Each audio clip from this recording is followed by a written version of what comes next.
tonight, Liverpool and Barcelona.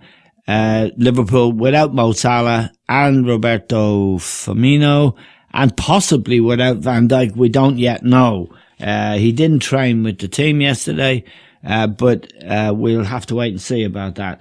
Now, last week's match, you could make an argument that despite the scoreline 3-0 for Barcelona, it was 1-0 until about 15 minutes to go. And you could argue that Liverpool were the better team on the night at the Nou Camp, and should have been in front if they'd taken their chances. Yeah, dude. The score wasn't fair on Liverpool, aiming to 3-0. There's no doubt about that, and that was down. We spoke about it before, about down to Messi and the magic of Messi. I thought Liverpool played well, and I certainly said early on, well, I think they still got a chance next week. I mean, I'd have to reduce the chances, Eamon, with Salah and Firmino not playing. Yeah, absolutely. I mean, they're huge, as we know. Salah, Mane as well, over the last two seasons, where they've been the difference between Liverpool being one of the top teams, and certainly are one of the top teams, to missing out two of those players. I'd have to fancy Barcelona a lot more than I did before these players weren't going to play tonight. I mean, I think it's very, very unfortunate for Liverpool to lose two players.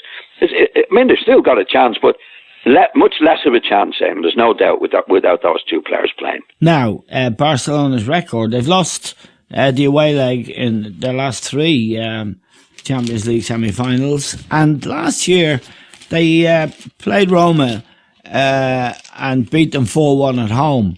Went to Rome and lost 3-0. Then the year before, I think it was the PSG, they got tanked in Paris and beat PSG in a brilliant game at home. But they're not invincible away from home, and they don't always score. They can, if Roma can beat them 3-0, even Liverpool, even without Firmino and Salah, I can see a scenario, John. I'm one of life's optimists, I have to admit, but I can see a scenario where that place is buzzing, and you've played there when it's really, really hopping. Anfield, it's a hell of a place to go. I can see a scenario where Liverpool get an early goal, even with, say, Origi playing up front, Mane, Robertson bombing forward, Trent Alexander. I can still see a scenario where it'll be hard work for Barca if Anfield catches fire, and it can catch fire. You had many, many famous battles there with Leeds against a great Liverpool side, so you know what it's like. It's intimidating. Yeah. Well, but funny enough, like in most of our matches at Liverpool in our heyday at Leeds, we did well. Yeah. There, again, it's the character of the team. You have to. You're not scared going out into it. Actually, you enjoy it, Amy. You enjoy the challenge of it. Yes. I don't know what Barcelona. I would have given them a chance with the two players, Eamon. But yes. I must say, the players that are replacing them are not in the same league. No. And I tell you, I think he might play. He might play Shaqiri, and he may play Origi. They were the two. Shaqiri for 13 million was a very, very good buy. The point, none of them. I mean, but if you go for Firmino and Salah, you can't replace them, Eamon. No, but I don't think Barcelona. If you take Messi out. But he's not out.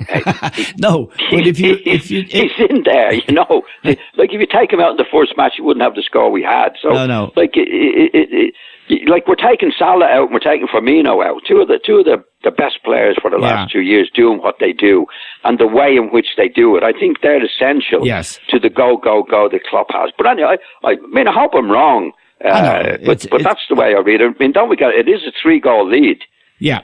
It is a 3-goal lead, which is a big lead, Eamon. And I was giving Liverpool a chance with those two players playing, but I've reduced those. I would reduce the odds on that. In a big way. Obviously you're talking common sense, and I'm talking something else.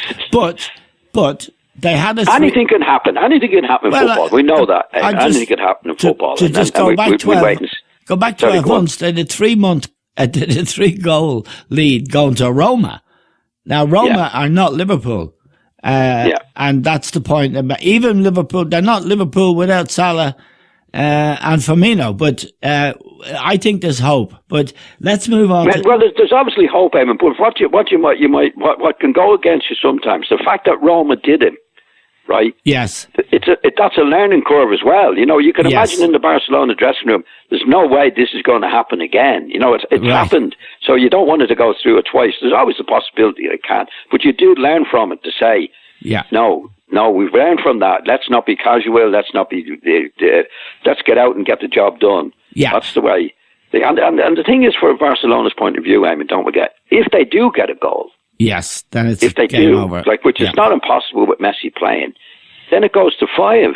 Yeah, and it'll be fascinating to see Messi in one of the great arenas in the world, how he plays, and if he really wants to leave a mark on this game. He has made his mark in the first leg, of course, but if he really wants to go to one of the great stadiums in the world and actually say, hello, guys, this is what it's about. This is me. I really look, every time you see him, you see him play, you look forward to it. But when you see him play in a really meaningful contest, then it's even richer. Yeah, well, I think he'll do it, Eamon. I mean, if you look at his career, and he's been absolutely brilliant.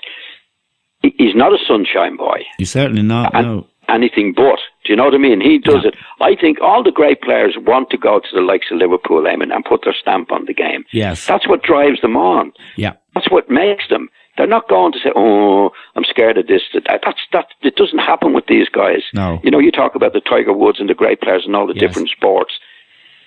They thrive on it. Yeah. And they thrive on it. This is what makes them go. This is what makes them live. This is when they retire, to be able to say, I went to Liverpool and played. Yeah, there's I didn't go to Barcelona. I didn't score 3 in Barcelona and then didn't turn up at Anfield. These guys don't live that way, you know? No. There's a wonderful picture in the Irish Times this morning, and it's Lionel Messi sitting in the stand at Liverpool, looking around. You can see him looking around, looking down actually at the cup.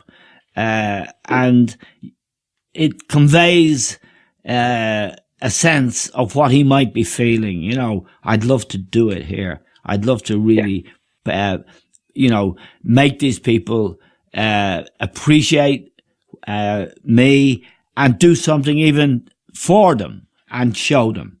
And it's a lovely, evocative picture. It's well worth the price of the paper. And as you say, the great players relish this kind of opportunity, don't they? Yeah, they love it, Eamon. And they want to. I found with the great players, they want to retire with a complete, satisfactory way. Yeah. That I've done what I needed to do. And Anfield is one of those places, as Messi has shown in nearly everywhere he's been. Yes. I don't think he's quite done it at Liverpool. He did it at Wembley. He did it at Wembley, He's done it at Wembley, but they live for these days. Yeah. They're not like the guys who don't make it are the guys going in shaking, thinking about Liverpool. That was me. Oh God, what am I going to do? Oh, it's terrible. And but the others like Barry, no, bring it on. I want to go out there. I want to show these guys. This is one of the great stadiums. Yeah.